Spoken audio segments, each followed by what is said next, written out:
안녕하세요. 10시의 DJ 10시득입니다. 오늘의 주제는 지난 이야기에 이어 홍콩에 대해 이야기해드리겠습니다. 이 나름의 우여곡절 끝에 홍콩에 가게 되었고 생애 첫 해외에서의 별들이 소근되는 첫날을 보내게 됩니다. 여기서 잠깐 혹시 지난 이야기가 궁금하다면 10시득 두 번째 이야기 홍콩 편을 들어주세요. 그리고 잊지 말고 좋아요, 구독, 알림 설정 부탁드립니다. 아침 일찍 마카오에 가려고 페리 선착장을 이동하였는데 초행길이라 전날 사전 답사까지 했는데 계속 헤매였어요. 그 순간 엄청 친절하고 온화한 미소를 띤 할아버지가 와서 길을 찾냐고 물어보는 거예요. 그래서 페리 선착장을 가고 싶다고 했더니 본인이 안내해주겠다고 앞장서서 선착장에 도착합니다. 선착장에 도착을 하고 지점 매표소에 가서 표를 끊어주시는 거죠. 그리고 티켓을 받아보니 그룹이라고 표기가 되어 있더라고요.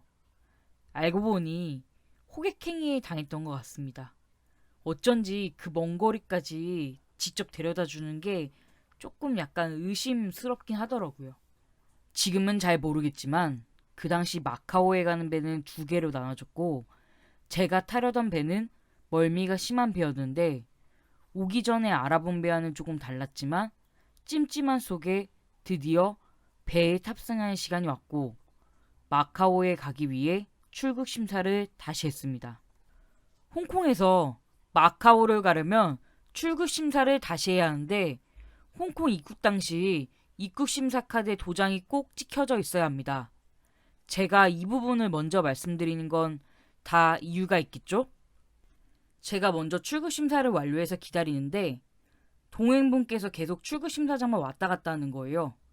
그래서 무슨 일이냐고 물어봤더니 입국 심사 카드가 없어졌다고 하더라고요. 이 엎친 데 덮친 격으로 제 핸드폰마저 방전된 상태였고 도통 이대로 하면 연락할 방법이 없었던 거죠. 정확하게 상황은 저는 출국 심사가 완료되어 마카오로 가는 편에 서 있었고 동행분은 계속 심사가 거절되어 홍콩 심사대 기준으로 둘이 나란히 서 있었습니다. 근데 그 순간 홍콩 경찰이 저에게 다가왔고 보통 문제가 아니라는 걸 직감하고 조심스럽게 말도 안 되는 영어로 대화하기 시작합니다. 무슨 일이냐고 먼저 물어봤는데 밖에서 동행분이 저한테 말을 걸어오니 이 친구 시끄러 나가 라고 해서 강제 퇴장을 당합니다.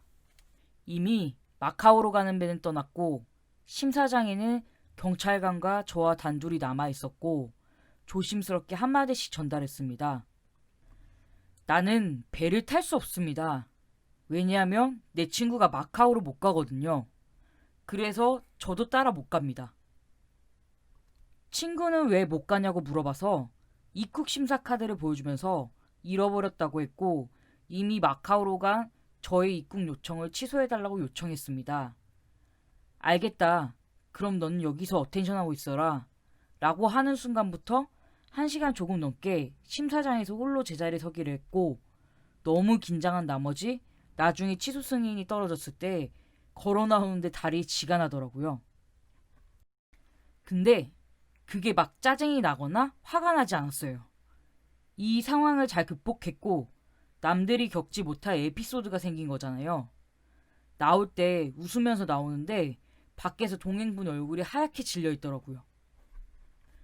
둘 다 멘붕이 온 상태이긴 했지만 배가 너무 고파서 간단하게 맥도날드에 들어가서 햄버거를 시켜 먹었고 일정에서 보류되었던 리펄스 베이에 가기로 했습니다. 리펄스 베이로 가는 길은 절경이 아름다운 풍경이 이어졌고 40분 정도 버스를 타고 이동해서 드디어 리펄스 베이에 도착했습니다. 도착하자마자 마카오에 못 가길 잘했다 싶을 정도로 너무 좋았고 이렇게 여유로운 마을에 왔다는 것 자체가 행운이라는 생각이 들었습니다.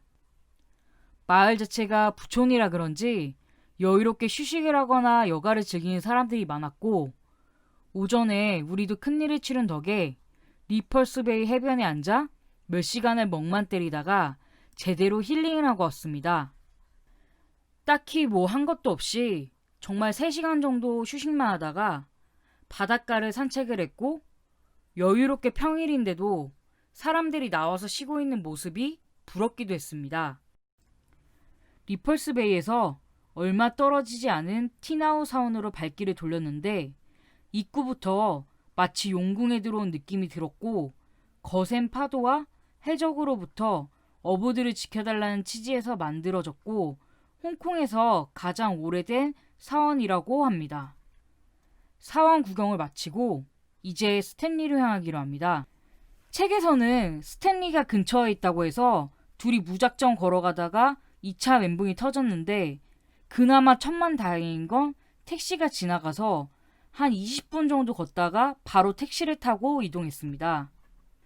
스탠리 마켓은 딱히 특별한 건 없었지만 그 로컬 시장의 분위기가 굉장히 좋았고 한국에 가져갈 기념품과 한국에서 챙기지 못한 돼지 콘셉트를 구입하고 다시 침사추이를 넘어왔습니다. 미드레벨 에스컬레이터를 타고 맛집을 찾아가는데 소호 거리에 있는 프랑스 요리 전문점이었고 전날 홍콩 음식으로 고생을 했던 터라 동행분의 배려로 오게 되었습니다. 그 당시 사회적 이슈가 있었던 푸아그라를 여기서 먹을 줄은 상상도 못했던 게 고기가 두 덩어리인 줄 알고 신나게 썰었는데 푸아그라였던 거죠.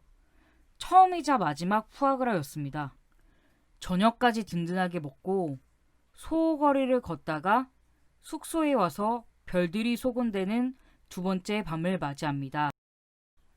홍콩의 둘째 날 많은 일들이 벌어졌는데요. 여행의 묘미는 뜻하지 않은 곳에 새로운 길을 찾아내는 것 같습니다. 여행처럼 코로나19로 고생하는 우리 모두 어쩌면 새로운 전환점을 찾을 수 있는 좋은 기회라고 생각하면 어떨까요? 그럼 다음에는 홍콩 마지막 날하고 그간 자유여행으로 갔던 내용들을 종합해서 올려보도록 하겠습니다. 잊지 말고 좋아요, 구독, 알림 설정 부탁드립니다. 그럼 모두 편안한 밤 보내세요. 10시의 DJ 열시댁이었습니다.